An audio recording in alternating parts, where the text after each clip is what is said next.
Hello दोस्तों, good morning. मैं हूं आपका दोस्त हरीश आसवानी। आज मैं आपके लिए लेकर आया हूं फिर से एक नई कहानी जिसे मैंने पढ़ा है मोटिवेशनल स्टोरी इन हिंदी से। एक दिन की बात है, एक साधु गांव के बाहर वन में स्थित अपनी कुटिया की ओर जा रहा था। रास्ते में बाजार पड़ा। बाजार से गुजरते हुए साधु की दृष्टि दुकान में रखी ढेर सारी टोकरियों पर पड़ी। उसमें खजूर रखे हुए थे। खजूर देखकर साधु का मन ललचा गया। उसके मन में खजूर खाने की इच्छा जाग उठी, किंतु उस समय उसके पास पैसे नहीं थे।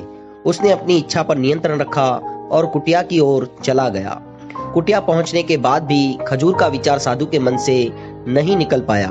वह उसी के बारे में सोचता रहा। रात में वह ठीक से सो भी नहीं पाया। अगली सुबह जब वह जागा तो खजूर खाने की अपनी इच्छा पूर्ति के लिए पैसे की व्यवस्था करने के बारे में सोचने लगा।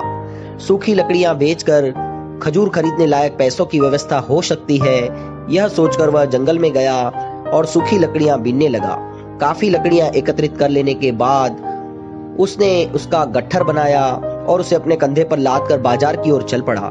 लकड़ियों का गट्ठर भारी था, जिससे वह उठाकर बाजार तक की दूरी तय कर पाना आसान नहीं था, किंतु साधु चलता गया। थोड़ी देर में ही उसके कंधे में दर्द होने लगा, इसीलिए वह विश्राम करने वह एक स्थान पर रुक गया। थोड़ी देर विश्राम कर वह पुनः लकड़ियां उठाकर चलने लगा। इसी तरह रुक रुक कर किसी तरह वह लकड़ियों के गट्ठर के साथ बाजार पहुंचा। बाजार में उसने सारी लकड़ियां बेच दी। अब उसके पास इतने पैसे इकट्ठे हो गए जिससे वह खजूर खरीद सके। वह बहुत प्रसन्न हुआ और खजूर की दुकान में पहुंचा। सारे पैसों से उसने खजूर खरीद लिए और वापस अपनी कुटिया की ओर चल पड़ा। कुटिया की ओर जाते जाते उसके मन में विचार आया कि आज मुझे खजूर खाने की इच्छा हुई है, हो सकता है कल किसी और वस्तु की इच्छा हो जाए। कभी नए वस्त्रों की इच्छा जाग जाएगी, तो कभी अच्छे घर की, कभी स्त्री और बच्चों की, तो कभी धन की। मैं तो साधु व्यक्ति हूँ, इस तरह से मैं तो इच्छाओं का दास बन जाऊंगा। यह विचार आते ही साधु ने खजूर खाने का विचार त्याग दिया।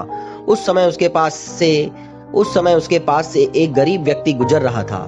साधु ने उसे बुलाया और सारे खजूर उसे दे दिए। इस तरह उसने स्वयं को इच्छाओं का दास बनने से बचा लिया। दोस्तों, यह कहानी से हमें सीख मिलती है, यदि हम अपनी हर इच्छाओं के आगे हार जाएंगे तो सदा के लिए अपनी इच्छाओं के दास बन जाएंगे। मन चंचल होता है, उसमें रह रहकर इच्छाएं उत्पन्न होती रहती हैं, जो उचित भी होती हैं और अनुचित भी। ऐसे में इच्छाओं पर नियंत्रण रखना आवश्यक है। सोच विचार करके इच्छाओं के आंकलन के उपरांत ही उसकी पूर्ति के लिए कदम बढ़ाना चाहिए, तभी जीवन में सफलता प्राप्त होगी। हमें इच्छाओं का दास नहीं बनना है, बल्कि इच्छाओं को अपना दास बनाना है।